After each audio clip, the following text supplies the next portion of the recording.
Anxiety ڈس orders جتنے بھی ہوتے ہیں جی یہ ایکسوجینس ہوتے ہیں موسٹلی، یعنی یہ باہر سے کوئی چیز ہے جو ہمیں افیکٹ کر رہی ہوتی ہے. ٹھیک ہے. جن تجربات سے ہم گزرتے ہیں، جن حالات سے ہم گزرتے ہیں، جو ہمیں سکھایا جاتا ہے یا جو ہم سیکھتے ہیں، یہ اس کا نیٹ رزلٹ ہوتا ہے. یہ ہماری آج تک کی زندگی کا ایک نیٹ رزلٹ ہوتا ہے جسے ہم انگزائٹی ڈس آرڈر کہتے ہیں، چاہے وہ پینک ڈس آرڈر ہو جی یا وہ او سی ڈی ہو یا وہ کسی بھی طرح ہمیں جو مختلف انگزائٹی کے سمٹمز ہوتے ہیں. سانس رکتا ہوا محسوس ہوتا ہے، کبھی پٹھے کھنچے ہوئے محسوس ہوتے ہیں. تو یہ وہ چیزیں ہیں جن کا تعلق ہماری اب تک کی زندگی سے ہوتا ہے، جس میں کوئی واقعہ 5 سال 10 سال 15 سال 20 سال یا 25 سال بھی پہلے ہوا ہے تو وہ ہمارے لاشعور میں اسٹوریج میں پڑا ہوتا ہے. جی اس میں بہت سارا ایسا مٹیریل ہوتا ہے، بہت ساری ایسی میموریز ہوتی ہیں جس کو وہاں اب رکھنے کی ضرورت نہیں ہے، لیکن ایک گاربیج کے طور پر یہ وہاں چیزیں موجود ہوتی ہیں. جیسے ہم گھروں میں بھی کئی چیزیں ایسے ہی رکھ چھوڑتے ہیں جن کو ہم نے کبھی اب استعمال نہیں کرنا ہوتا، جی لیکن سمجھ میں نہیں آتی کہ ان کا کیا کریں. تو بہت سارے تجربات منفی بھی ہوتے ہیں ہماری زندگی میں، جی اور اس دنیا میں جب ہم آنکھ کھولتے ہیں تو ہم بے بسی کے ساتھ آنکھ کھولتے ہیں، اور یہ بسی پھر بے بسی کچھ عرصہ چلتی ہے. اور اب ہمارا اپنا انیشیٹو ہے کہ اپنی بے بسی کو کیسے دور کریں، یا ہمارے پیرنٹس جو ہیں وہ ہماری بے بسی کے لیے کیا انتظام کریں، ہمیں کیپیبل بنانے کے لیے ہمیں اسکول بھیجیں، مسجد بھیجیں، یا کہیں بھی کچھ دنیا داری سیکھنے کے لیے بھیجیں، یا وہ خود ہمیں دنیا داری سکھائیں. تو یہ جو سارے معاملات ہوتے ہیں، جو دنیا داری کے معاملات ہیں، لرننگ کے معاملات ہیں، جس میں پچھلے 400 سال سے اسکول نے بڑا اہم رول پلے کرنا شروع کیا. اس سے پہلے لوگ صرف اپنے ماحول سے، اپنے ماں باپ سے یا رشتہ داروں سے یا سماج سے سیکھا کرتے تھے. جی یہ ہماری بے بسی کو دور کرنے کے کچھ طریقے ہیں جو ہم باہر سے سیکھنے کی کوشش کرتے تھے، جو اب دنیا میں بہت اعلیٰ طریقے ہو گئے ہیں جس سے ہم اپنی بے بسی کو دور کر سکتے ہیں. جی اب یوں سمجھیں کہ کچھ قدرت، اس میں ہمیں اندر جو محنت ہوتی ہے، قدرت جو ہے وہ ہمیں موقع دیتی ہے کہ ہم پہلے چل پھر نہیں سکتے تو پھر چلنے پھرنے لگتے ہیں. ہم پہلے بات چیت نہیں کر سکتے تو پھر ہم بات چیت کرنے لگتے ہیں، اپنے آپ کو ایکسپریس کرنے لگتے ہیں، اپنی ضرورتوں کا اظہار کرنا شروع کر دیتے ہیں، اپنے آپ کی افادیت جو ہے وہ ثابت کرنا شروع کر دیتے ہیں. کسی زمانے میں بچے وہی کام کرتے تھے جو والدین کرتے تھے، بکریاں چرانا یا دیگر کام. پھر اسکول کا زمانہ آ گیا. اب آئندہ اسکول کا بھی رول بدلنے والا ہے، کیونکہ جتنا بھی علم ہے وہ اب گھر بیٹھے بچے حاصل کر سکتے ہیں یا سبھی لوگ حاصل کر سکتے ہیں.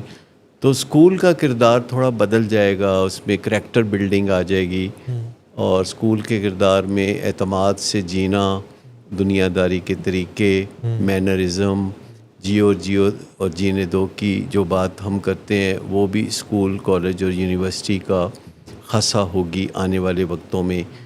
اور معلومات کا جو ذریعہ ہے وہ بس ہمارا جو ریزروائر ہے جو کہ آن لائن موجود ہے، انٹرنیٹ پہ موجود ہے، تو وہ کوئی بھی بندہ اس کی فنگر ٹپ پہ یہ ہے کہ وہ کوئی بھی معلومات لینا چاہے تو فوراً لے سکتا ہے. جی جی لیکن سبھی جانتے ہیں کہ انسان کو بے بسی کے دنوں میں جی کچھ ناخوشگوار تجربات کا سامنا ہوتا ہے.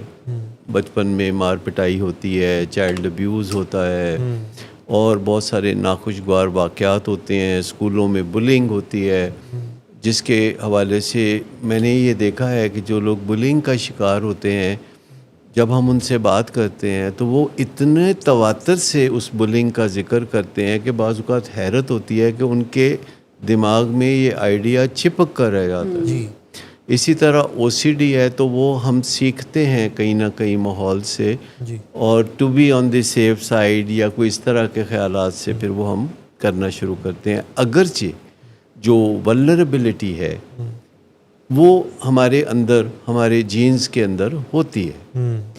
اور یہی وجہ ہے کہ ایک ہی قسم کے واقعات جب کئی لوگوں کے ساتھ ہوتے ہیں تو ہر ایک کا جو نتیجہ ہے وہ مختلف صورت میں سامنے آتا ہے. انہی حالات میں کئی لوگ جو ہے پروان چڑھ جاتے ہیں، عروج کی طرف چلے جاتے ہیں، اور انہی حالات میں کوئی شخص جو ہے وہ قسم پرسی اور تباہی کی طرف چلا جاتا ہے. اب دیکھیں کوئی خاتون اگر ہے، اس کا خاوند دنیا سے چلا گیا ہے تو بعض اوقات وہ ٹوٹ پھوٹ کر رہ جاتی ہے، بعض اوقات وہ کمر کس لیتی ہے اور اپنے بچوں کے لیے ایک اچھا مستقبل اور اپنے لیے ایک اچھا تانا بانا بننے کے لیے وہ بہت اہم کردار ادا کرتی ہے.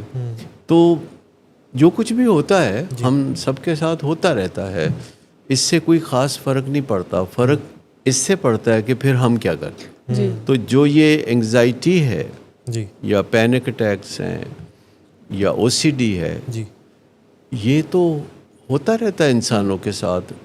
اصل بات یہ ہے کہ پھر آپ کیا کریں گے. اگر پرو ایکٹیولی ان چیزوں کو پریونٹ کرنا چاہتے ہیں تو بہت ہی آسان رستے موجود ہے جو اسٹچ ان ٹائم کا کام کرتے ہیں. لیکن اگر آپ پہلے نہیں کر سکے تو کوئی مسئلہ نہیں. آج سائنس نے چونکہ ایکسپلور کر لیا کہ اگر آپ کو کوئی انگزائٹی ڈس آرڈر ہے تو آپ اس کے پراپر ٹریٹمنٹ میں چلے جا سکتے ہیں. اور اس میں کوئی ضرورت نہیں ہے کہ آپ جگاڑ لگائیں. جگاڑ سے میری مراد ہے کہ ٹرینکولائزر یوز کرنا شروع کر دیں، الکوہل لینا شروع کر دیں، کیونکہ اس سے وقتی طور پر دماغ جو ہے سلو ڈاؤن ہو جاتا ہے، اور جب وہ سلو ڈاؤن ہوتا ہے تو اس کا ہر فنکشن سلو ہو جاتا ہے. جو انگزائٹی محسوس کرنے کا فنکشن ہے جو کہ اصل میں تو انسان کے فائدے کے لیے ہے، لیکن وہ بھی سلو ڈاؤن ہو جاتا ہے، اور اس کو جو کامنگ افیکٹ محسوس ہوتا ہے وقتی طور پر بہت اچھا لگتا ہے. اس میں اس کو حل نظر آتا ہے. اس میں حل نظر آتا ہے کہ فقط ایک چھوٹی سی گولی، آپ ذرا اندازہ دیکھیں اس چھوٹی سی گولی کے بارے میں کہ جو کوئی کھاتا ہے اور اس کو چند منٹوں میں اس کا کامنگ افیکٹ ہو جاتا ہے، اور وہ یہ بالکل نہیں جانتا کہ یہ جو ٹرینکلائزر ہے اس کے گلے پڑ سکتا ہے، اور یہ اس کا پراپر حل نہیں ہے. یہ اس کا پراپر حل نہیں ہے، کیونکہ 20% لوگ جو ہیں وہ فزیکلی ایڈکٹڈ ہو جاتے ہیں ٹرینکلائزر سے اور الکوہل سے. یعنی ان کا جسم ناراض ہو جاتا ہے کسی نہ کسی ان نون وجہ سے کہ وہ ٹرینکلائزرز کے ساتھ لڑتا ہے، وہ الکوہل کے ساتھ لڑتا ہے، اور ایک ایسی انر سول وار شروع ہو جاتی ہے، ایک خانہ جنگی شروع ہو جاتی ہے اس بندے کے اندر، جو چاہتا ہے کہ وہ جب ٹیبلٹ لے یا شراب پیے تو اس کو سکون ملے، اور اس کا جسم اس کے خلاف چلتا ہے. آپ دونوں چیزوں کا بار بار یعنی اکٹھے ذکر کر رہے ہیں. کیا ٹرینکولائزر اور جو الکوہل ہے یہ سیم طرح سے کام کرتے ہیں؟ ہاں، یہ دونوں سینٹرل نروس سسٹم کا ڈاؤنر ہیں، یہ ان کو نیچے کی طرف پش کرتی ہیں.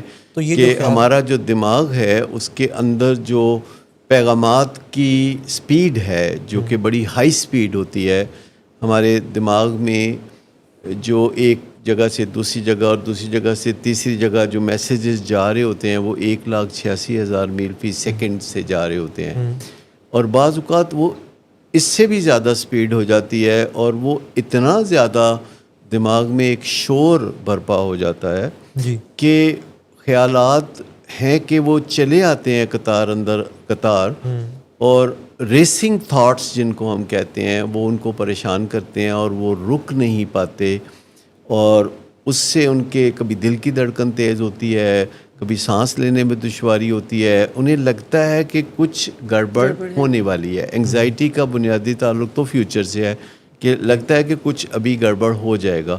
ڈپریشن یعنی ری ایکٹیو ڈپریشن کا تعلق ماضی سے ہے کہ جو نقصان ہو چکے ہیں، تو جو ہمارے ساتھ حادثات بچپن سے اب تک ہوئے ہوتے ہیں اس کے لیے ایک غمزدگی، اداسی، مایوسی کا ایلیمنٹ موجود ہوتا ہے.